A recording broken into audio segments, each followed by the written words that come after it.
Hello, everyone, and welcome to Act Like a Man podcast, episode number 3. And today we're going to talk about love life. But before we do, just a reminder to everyone I have given away already 6 tickets of the Build Your Future by Randall Tiongson that will happen this September 29 at SMX Aura.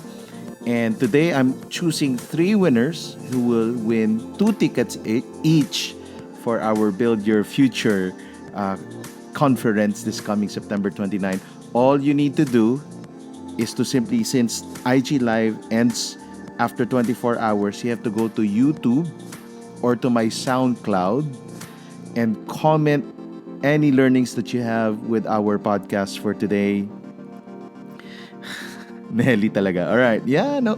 Well, we'll put the word in the questions. All right.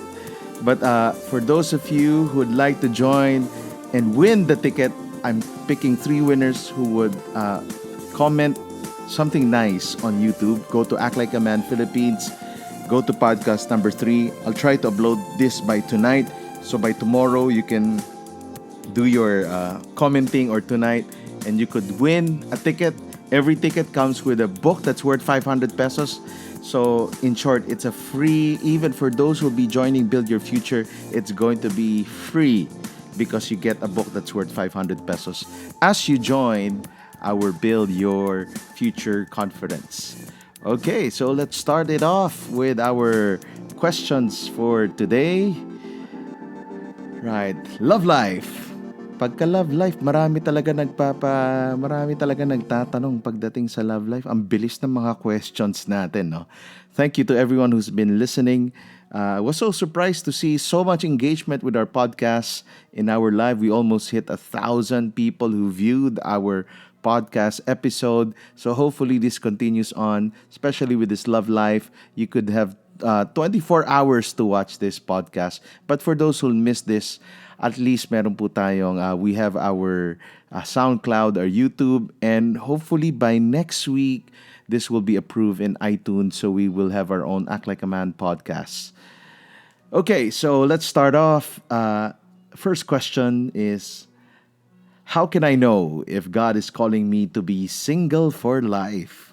Grabe naman. To whoever asked this question, I won't mention your name. But for some people, this is something that's very real for them. This is an issue for them. They're asking if I'm really meant to be single for life, right? For those of you who are thinking if you have the gift of being single for life, nothing to worry about because many of the people in the Bible are also single. And being single doesn't mean you're incomplete. I think we need to challenge that kind of thinking that I need somebody to complete me. Si Tom Cruise nagsabi noon, hindi po ang Bible nagsabi noon. No? So, how to know if God is calling me to be single for life? Maybe some things to consider. Like number 1, there's really no desire for you to get married or even have a boyfriend or a girlfriend. So maybe that's one already, a big reason for you not to force the issue of marriage. Second thing is, many people around you are seeing that, yeah, I think they could confirm and affirm that you are meant to be single for life. And at the end of the day, it's what God tells you, no? And sometimes God tells you that you'll be single for life. Maybe He's asking you to do something that would require your full focus and concentration. Like I know some friends who are single until now.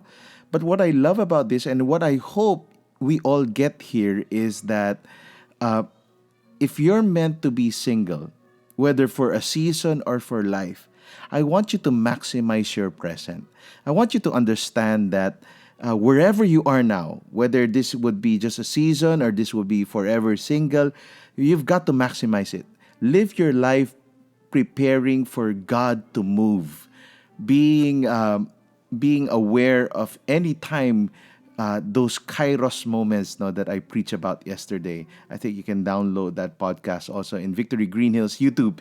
But then, if you're preparing for life and not for marriage, I think this applies to everyone. Whether you're single for life or single for a season, doesn't matter. But make sure be fruitful in whatever you're doing. All right, next. Okay, is it okay to marry a non-Christian? Right? Maybe I'll try to rephrase this question and by asking more of values rather than is it okay to marry a non-Christian or not. This is really a question about values. Okay? If you value your faith, if your walk with God is something that is of utmost importance to you, that means this question would be a non-issue for you. Like example, I'm single. Just example. Of course, I'm married. I have 4 kids. If I'm single and I value God, God is most important to me. For sure, the person that I would want to marry would have the same shared value as I have. What that means is that person would also love God and love Jesus and worships Jesus. If that person has no value of God in his life, then something that is so important to me I cannot share. And that's the limitation of trying to marry somebody who's not of the same faith. Aside from the scriptural uh, verse that tells us, do not be yoked with somebody not of the same faith, I th- on the practical side, it also means that maybe your values are not really aligned to how you orally or verbally say that this is my value. Right? It just goes to show that that's not really your value because you're willing to be united with somebody who is not of the same faith, who doesn't value what you value the most. Right? So again, this goes to people of faith na Muslim faith, Buddhist faith, trying to court somebody of another faith. If your faith is something that you value, you walk with God, you believe in the God of the scripture, that means this question should be non-issue for you because this is something that's of value to me. Now, if you're somebody who's nominal about your faith, you don't, God is one of the priorities, maybe one of the lower priorities, maybe this question might be a little different. I would answer this differently. Maybe if your God is not your value and maybe it's just on paper that you're a believer or you're a Christian, then it would show with the decisions that you are making. Nagets nyo ba yon? I hope I get that. You get that again, it goes back to a question of values eh. Importante ba sa'yo si God? Kaano ka importante? Kasi kung importante yan sa'yo, maghanap ka ng asawa na alam mong importante din sa kanya yan, valuable din sa kanya yan. Right? Next, question number 3. How to be sexually pure and holy in season of dating. Okay, sure akong Christian din nagtanong nito. No? How to be sexually pure and holy in season of dating. Today kasi normal. Sobrang normal na yung naghahalikan, nagpre-premarital sex, because a lot of our generation today, they're exposed with pop culture, with movies, that it's just but natural to do that. And scripture is very clear that we do not defile the marriage bed. That means as a Christian, that's one of the things that I would want to guard. I don't want to defile the marriage bed. Ibig sabihin, pag hindi ko pa siya magiging asawa, hindi kami magse-sex. No? And how to be sexually pure and holy in a season of dating, I think both of you must agree that, again, goes back to value. How much valuable is your walk with God? Right? How much valuable is obedience to God in this area? Not because everybody's doing it, you will do it. Not because the culture tells us it's right, then you'll do it. Right? That means you always go back. It doesn't matter what other people would say. It doesn't matter what you think. You go back and ask, what does God think about this? Now, to be sexually pure and holy, that means also that I need to go back to looking to God as the source of my pleasure, as the source of my happiness and my joy and my acceptance. Many people kasi they get into sex because ayaw nilang mawala yung boyfriend nila o yung girlfriend nila, so they give in even though that's compromising their convictions. Na natatakot sila baka mawala sa akin. 'Di ba? Naku, kung mahal ka niyan, hindi ka niya ifo-force. Hindi selfish 'yan. 'Di ba? Pero pag yung boyfriend mo, fino-force ka, alam mo namang ayaw mo, 'di ba? I think that's quite selfish, and that would manifest when you get married. Marami kang ayaw na pipilitin niyang gawin mo, not just sexually. I'm talking about everything in life, because if that applies there, it would apply to everything else. So, ingat-ingat din, di ba? Kung talagang firm ka sa conviction mo na I'll stay pure holy, will not commit premarital sex, we're not having sex before marriage, stand true to that conviction and don't be forced or pressured into it. Kasi nga, pag nag-asawa kayo, ayan na, ganun din yan. Marami pa siyang papagawa sa'yo na ayaw mo. And later on, those small compromises would lead to a lot of chaos and problems in your marriage and in your relationship. Right? Kakabasa ko lang ng Samson and Delilah today. Pero also a side note, no, it's not easy to be sexually pure and holy. You really need the power of God to be able to stay sexually pure in a season of dating. Now, is it a risk to date someone who stopped going to church but have faith in Christ?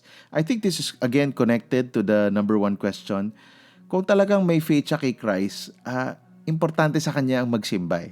Di ba? Hindi naman yan yung parang ayaw magsimba kasi hindi ko trip yung tao doon, yung preacher doon, ganyan. Kung mahal mo si Lord, non-issue yan. Dahil clear ka sa values mo. Pero pag hindi ka nga clear sa values mo, yan ang nangyayari, di ba? You start to compromise on certain things, or certain areas, and you try to isolate yourself. And they say, no, that the number one red flag for sin to why a lot of men fall is isolation. They stop going to church, they stop meeting up with godly friends that they have, and they go a different route, but still professing that they are believers of Christ.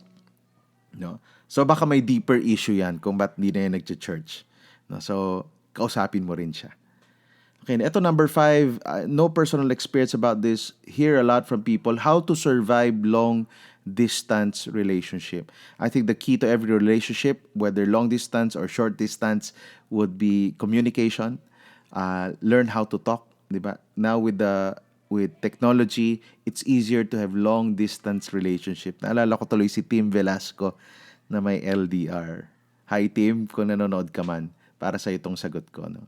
So, wag mong kalimutan na dapat alagaan mo pa rin. Still communicate with that person. Like Tammy now is out for 1 week. Medyo masakit sa akin na wala siya ng 1 week. Kaya ako naka-podcast ngayon. Love you, Tammy. Tulog ka ngayon. Alam ko, madaling araw sa States. Pero, again, it goes back to tawag-tawag, Viber, Messenger. You know, you can still work it out. Siyempre, hirap lang na, lalo na kung physically hindi kayo nagkikita. No? Lalo na pag mag-asawa. Pero kung mag-boyfriend, girlfriend, okay lang yon. Iwas temptation pa nga yan eh.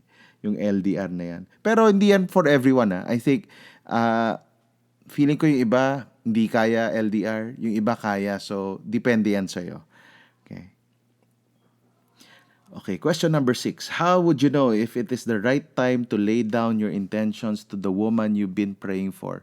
How will you know it's the right time? I don't know how you'll know it's the right time. I think, bilang lalaki, okay, advice ko lang, lalaki to lalaki, man to man, right? How will you know it's the right time? The right time is when you lay down. That's the right time. Okay? Kasi hindi mo naman alam anong sasagutin din niya. Right? So, kailangan, ready ka lang. So, paano mo malaman ready ka? Una, ready ka na bang mag-lay down? Yeah, nasabihin sa kanyang, gusto kitang ligawan. I want to get to know you more. So, yun. And then, I think, mga basic lang, no? And I think there's a question here about ano ba mga basic tips, no? Pagka maliligaw ka. Sana meron kang pera pang date. Importante yon na hindi yung babae nagbabayad. Yeah, dapat wag din share yung bill kasi syempre nanliligaw ka na tapos siya pa nagbabayad, di ba? So maganda kung ikaw na nagbabayad. In some ways, to some extent, alam mo anong gagawin mo sa buhay. Hindi ka parang bahala na rin, di ko rin alam. Anything goes. Okay, so hindi mo pwede yon. Jenny, sorry. Sabi mo pwede po ba repeat question number 2? kailangan mo panoorin to after, no? Hindi ko na mauulit. Sayang naman sa lahat ng million na nanonood dito kung inulit ko ulit yung sagot ko, no? Pero you can listen to it. 24 hours pa naman tong IG live natin. Ayan, question number 7. Dito yung dikit. How do you know if it's time to propose? Okay. When you start proposing na, ibig sabihin may timeline ka na for wedding. Huwag ka mag-propose tapos 5 years pa bago mo papakasalan. Huwag mong taliin yung babae ng ganong katagal. Na pag nag-propose ka, ibig sabihin meron ka ng game plan at least a year. Magpakasal na kayo. Well, personal opinion lang naman yon. At least a year. Ibig sabihin, nakaplano ka na, alam mong may budget ka na for the wedding, kaya mo na mag-settle down, kaya mo na mag-live and cleave. Diba? So, those are maybe some guidelines to know if it's time to propose or not. Okay, is it wise to turn down a suitor just because he is not my type but has all the good traits? Okay, siguro ko to, no? I'll try to rephrase this. Feeling ko, tinatanong ng girl, okay lang ba na i-busted ko yung isang lalaki na hindi ko type physically, kahit na sa kanya na lahat ng gusto ko sa character. Again, okay? Minsan kasi ang looks overrated. Isipin mo, no, kung looks lang talaga lahat, di na ako sinagot ni Tammy. Hindi naman niya type look ko. Type niya lang yung sense of humor ko. Hindi ko rin sure. Baka nagwapuhan naman sa akin si Tammy. Right? Mag-comment na lang kung gwapo ako. Para, kailangan ko lang ng affirmation today dahil wala misis ko. Nasaan na ba ako? Gwapo ako. Nasaan na nga? Gwapo ako tapos. Okay. Oy, may guest ako dito. Come here. Okay. So, is it wise to turn down? Well, again, hi. Say hi. Say hi to everyone who's watching. Hi, everybody. Yeah, then you can go down already. Okay. Bye, guys. Right. So, I think it goes back to, bakit ayaw mo dahil lang sa looks? Paano pag yung pinakasalan mo, na love mo, na aksidente tapos pumangit? Will the marriage end?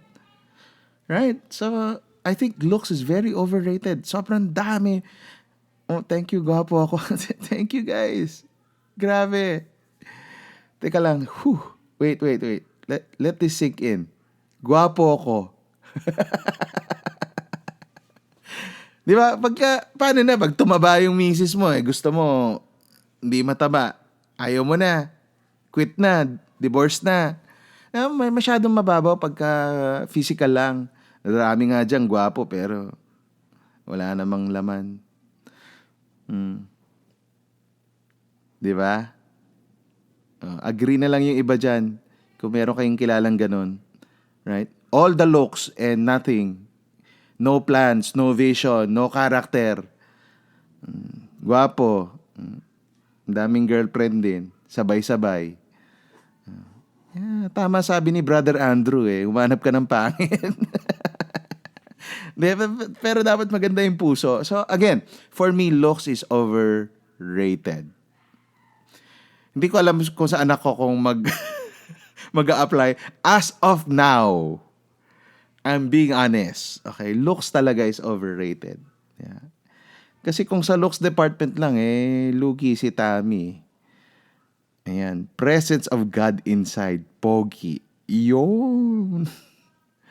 Sige, medyo mga jologs lang ng mga natin mga hirit natin dyan. Pero tama. It's the presence of God inside. Alright, next. Sayang naman ang bait-bait tapos di mo binigyan ng chance. May mga iba nga akong kilala dyan. Mambait nung lalaki, hindi marunong manligaw. So, paano? Sasagutin mo ba kaya hindi marunong manligaw? Right? Comment kayo. Mabait, may ipon, galing sa buhay, taas ng leadership, pero hindi marunong manligaw. Sasagutin mo. Sige, sagutin nyo yan. Yeah. Bibigay ko sa friend ko yung mga sagot nyo. Okay, next. How to know if he's the one? How do you know if he's the one? You'll never know if he's the one. Some do. Well, ang hirap naman. Kasi may mga iba't ibang klase ng tao. May mga tao na talagang dapat may anghel na lumabas tapos sabi ng anghel sa kanya, he is the one. Di ba? Or mananaginip siya.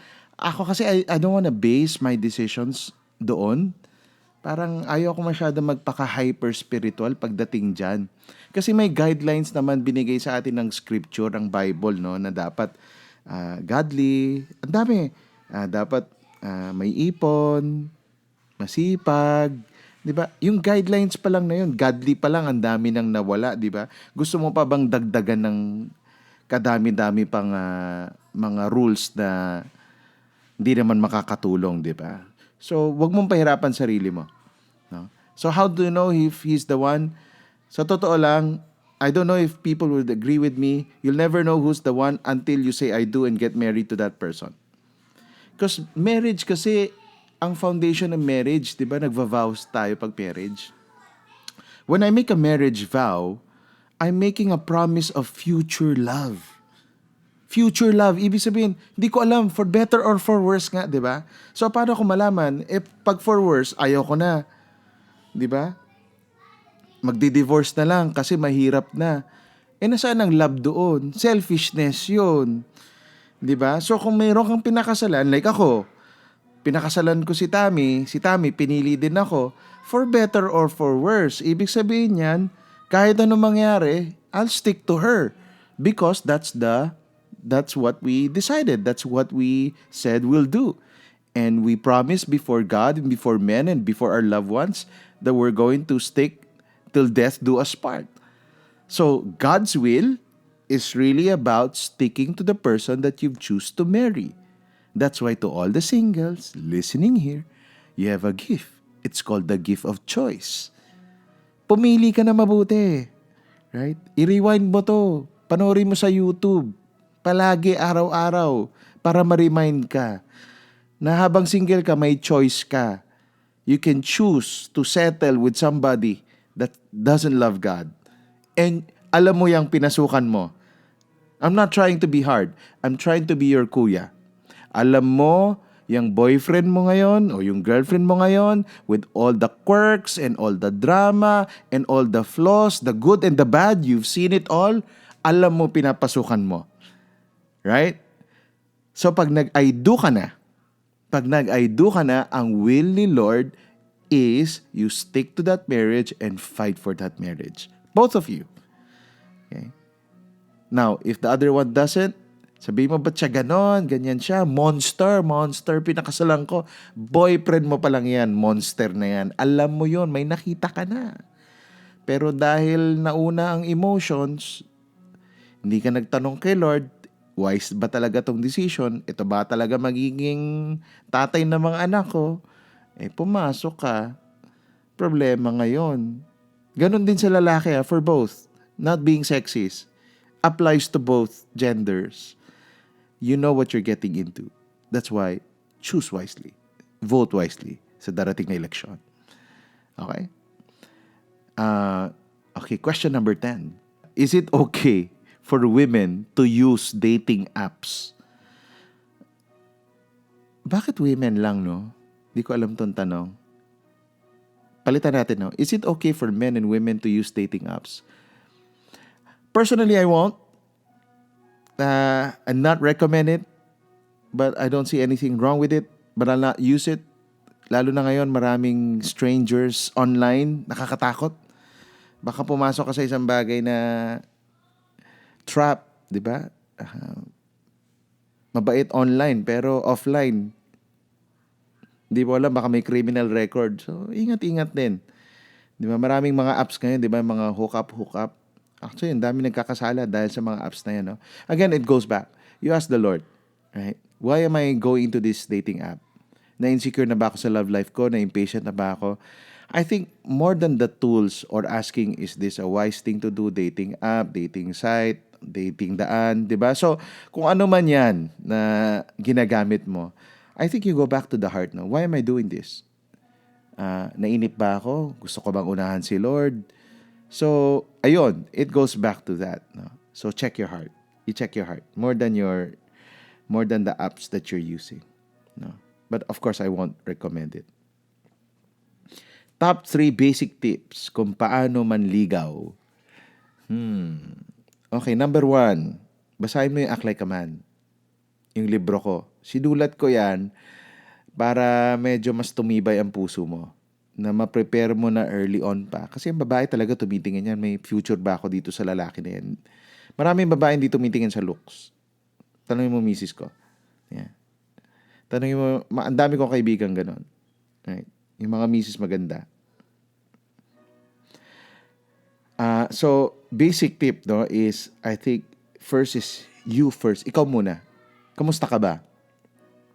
How stable are you? Emotionally, physically, financially, spiritually. How stable? I'm not saying perfect. Walang perfect.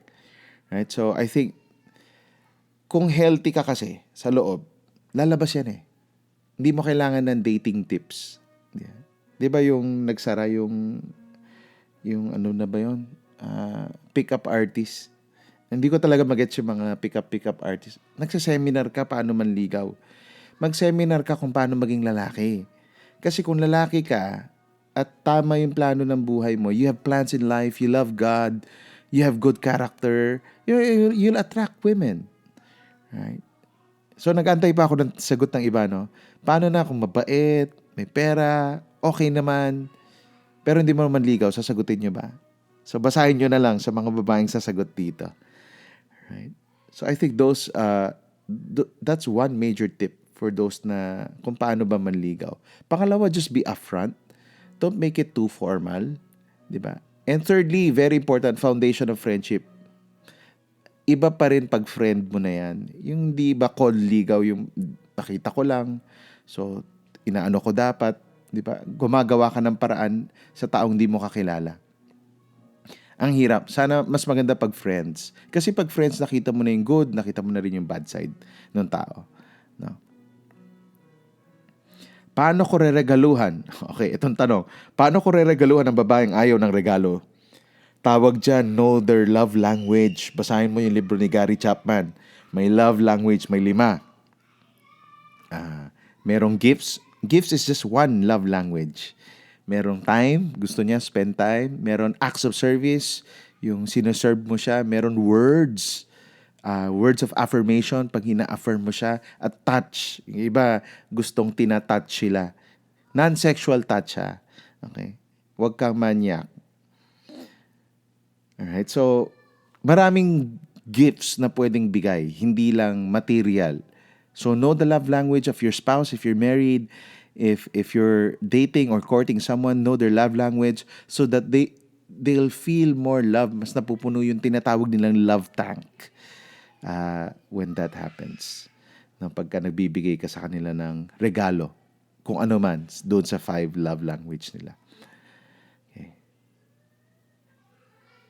Okay, how can I make him feel love kahit long-distance relationship? Again, goes back to communication. Communicate. Learn how to affirm each other. Marami kasi sa mga Pinoy hindi rin sanay sa affirmation. Siguro kasi lumaki yung mga pamilya natin, negative lagi, di ba? Hirap tayo mag-I love you, mag-thank you, magsabi ng I appreciate you for this, for that. Hirap ako. Kasi sarcastic yung pamilya namin eh. Sa lahat ng kapatid ko na nandyan na nakikinig. Love you guys. Alright. Pero, you change that culture. If you're married, you change that culture. Make it more affirming. Find ways how to affirm each other and love each other. So, that's how you make them feel love. Communicate. Learn their love language would be one of them. Kahit na long-distance relationship pa yan. Okay. Oh, this one is a good question. When should we end the relationship? Wow. When should we end? Okay. This is not for married people. This is for the singles, sa mga my boyfriend, girlfriend. When do you end? Number 1, if it's already unhealthy. Lalo na pag may physical abuse, may sexual abuse, lahat ng may abuse, end the relationship. wag yan yung parang no, one more chance, one more. Yung one more chance sa pelikula lang yan. Pag in-abuse ka na, lagi kang minumura nung lalaki. Episode number 1 ko yan sa Act Like a Man Philippines YouTube. Panoorin nyo yun. Straight talk to abusive men. No? Or sexually ina-abuse ka. Nako, takbo. Takbo. Report mo. Ipablatter mo. No? Google mo, women's hotline. Sumbong mo. Right? Physically abusive. Sinusuntok ka. Di ba? Tinadyakan ka. Kung lalaki, ganun din ha. Pag sinasapak kayo ng girlfriend mo, tapusin mo na yan. Hindi na healthy yan, no? Get professional help. So, that's one of the red flags where you should end the relationship. Secondly, pag masyado kang selfish and you're thinking just about yourself, you entered into a relationship just for you and not for the other person. And I'm even talking about getting married, no? I think paayusin mo muna kay Lord yung puso mo before you enter that. Now, I'm not saying it will be perfect na talagang selfless ka na. No? Pero at least may basic ka na, I'm in the relationship not just for me but also for the other. Dapat mutual yung sacrifice. No? Ayun, so that's how you end the relationship. 2 more questions and then I'll try to answer some of the questions here in IG. How can I man up in treating a woman? I think it goes back to the principle of value, of honoring and respecting a woman. Once you know how to respect somebody, whether a man or a woman, it just shows in every relationship that you have. And that's how you man up in treating a woman. Okay? Again, try to read Act Like a Man. I think it would help you a lot to prepare yourself and listen to the podcast that we have, subscribe to our channel. That's the reason ginagawa ko to. No? This is without any pay, without any financial benefit. It's really just to coach men out there. Sa dami nagpapakoach, sabi ko, magre-record na lang ako, panoorin nyo na lang or pakinggan nyo. At least matulungan ko kayo on how to man up. Dahil may gumawa din sa akin yan. Papasalamat ako kala Pastor Ferdy, sila Paulo, sila Rico, sila Pastor Joey for helping me become a man. And still helping me up until now. May mga childish ways pa rin ako. No? So, I think I need to be surrounded with other godly men who would help me man up and push me how to be a better man. That's how you man up in treating a woman. That's the power of community. So, sana may simbahan ka rin na actively involved ka. Right? Question number 16. If separated po ba tapos married, is it okay to set standards if by God's will bumalik po ulit siya sa akin? Right. Again, personal opinion. Kung nag-separate kayo ng asawa mo tapos binalikan ka niya, I think put weight in that. Importante yun, no? He wants to fix the marriage. He wants to fix the relationship. So I think that would be first priority. Kung gusto niyang bumalik, be open to it. Okay, but make sure have counseling, be involved in church community para may nakakatulong din sa inyo, hindi lang kayong dalawa. Kasi nga, nagka-problema nung kayong dalawa lang. So I think you need help now from somebody who's very objective, who can help both of you. No?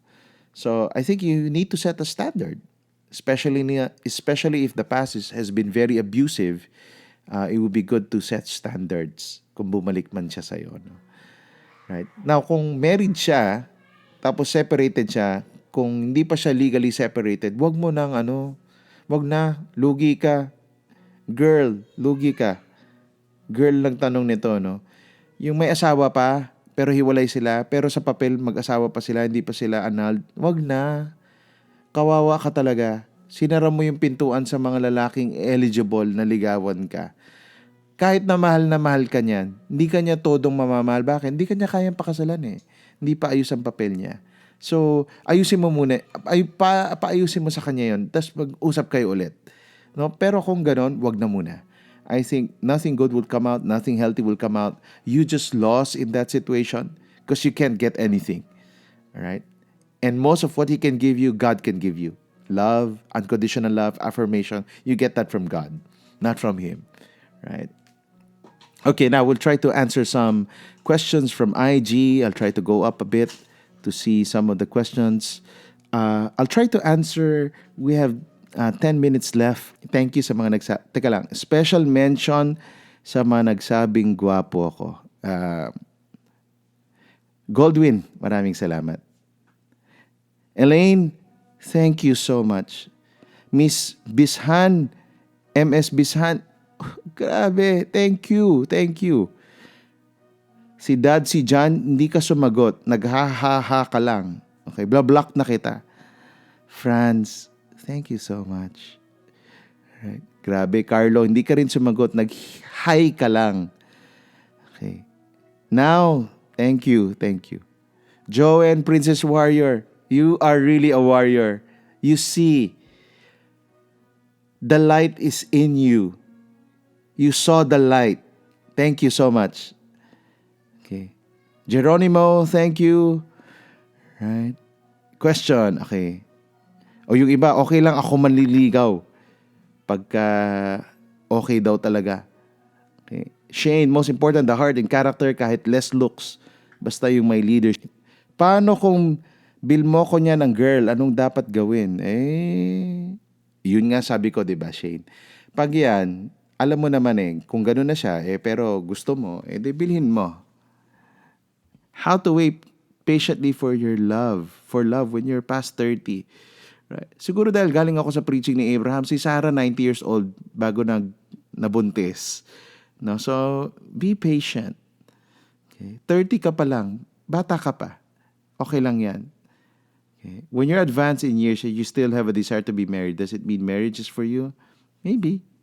Again, it would be so hard to answer this question na parang absolute sagot on this issue. Lahat tayo may kanya-kanya tayong kwento ng love life natin Which blinag ni Pastor Ryan Tan sa actlikeaman.org. Puntahan nyo, blog niya yun kahapon.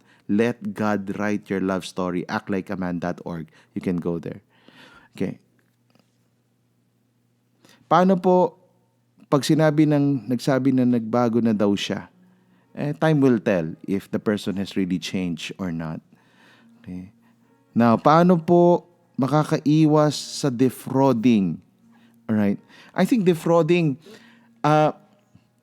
okay, to put light into this issue, no? Kasi I hear this often, lalo sa mga circle ng mga Christian churches, no, na dinefraud ako. Una, defrauding is, if you look at the dictionary, ang proper translation ng defrauding is nadaya ka financially, na fraud, di ba? Na-defraud ka. Okay. Ang taong nade-defraud ay ang taong nagpapa-defraud. Okay? Most of the time, ang taong nade-defraud ay ang taong nagpapa-defraud. Not all the time. Okay? May cases akong alam na talagang niloko siya. Okay? Ang galing manligaw, yung pala dalawa sila na defraud. Pero may mga lalaki kasing friendly, may mga lalaking, iba-iba kasi personality. Like ako, hindi ako ganun. Sa babae, hindi ako ganun ka-friendly nung single. Pero pagka may mga lalaking ganun, tapos minsan nag-assume ka. If you're the girl, so, tapos yung pala, wala. Talaga lang mabait siya, ganun siya sa lahat. Pero feeling mo kasi, may lalaki na ganito sa akin. So baka gusto niya ako. Tapos nalaman mo may girlfriend na Di-defraud niya ako. Hindi po defraud yon. Okay, so assuming din yon, di ba? So, yung defraud, yun talaga nagsabi, liligawan kita, nagpibigay sa'yo ng pagkain, ikaw lang binibigyan, ikaw ang special attention, tapos iba yung niligawan, may iba palang nililigawan. Yun yung mga, siguro hindi defraud. Defraud kasi such a big term. Siguro yung nagpaasa, pinaasa ka. Di ba? Ganon din, may mga babaeng ganon din, nagpapaasa. Nakikipag-phone, 2 hours, 3 hours, pero hindi mo naman type. So yung lalaki, kala niya, type ako nito kasi, grabe, tagal lang ako kinausap, baka gusto ako nito. Yung pala, sarap mo lang kausap. Yeah. So pag may mga ganon, huwag mo na kausapin. Panood mo na lang ng mga YouTube videos ko, 30 minutes din yun. Okay. Thank you kay Makoy. Thank you so much for your comment.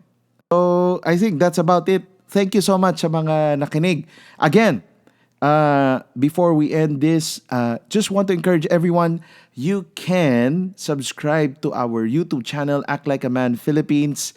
Sa YouTube, press like, subscribe the videos, listen to it, learn more. This IG Live will be uploaded anytime today, so you can comment there. And once you comment, I'm choosing 3 winners from all of this to win 2 tickets. Okay, per winner, 2 tickets for Build Your Future with Randall Tiongson. You get a free book, you get a free seminar, a learning experience. So, sulit na sulit yan. September 29. Excited ako to be there. Again, also, you can go to SoundCloud, look for Dennis C. Act Like a Man. Subscribe to SoundCloud if you want to listen to this sa audio. I made sure it's only 30 minutes. It's good for a Metro Manila traffic. Tapos para ma-process mo sa kausap mo. Lalo na pag nag-grab share kayo, pinapakinggan mo to, no? So, thank you so much to everyone. And also, sa mga nagtatanong pala, you can buy my book, Act Like a Man, Rich for Life, Great Sex Book. Sa Shopee, nasa Shopee na. Just search the title of my book and it's gonna come out and it will be delivered to you right on your doorstep. So thank you very much sa mga bumili po ng libro ko. Thank you rin sa CSM, sa Metro tuloy, Manila International Book Fair, where we had all our books there. Thank you to everyone who bought our books. Salamat sa support. Feel namin yung support nyo sa mga sinusulat namin. So again, thank you so much. And please subscribe to our YouTube channel, Act Like a Man Philippines. Also, share this to your friends. Hopefully, they'll be blessed by this podcast. This is episode 3 of Act Like a Man. Episode 3. 3. Hindi ito puno. Okay. This is episode 3 of Act Like a Man. And to all the men out there, please continue to act like a man. God bless you all. See you.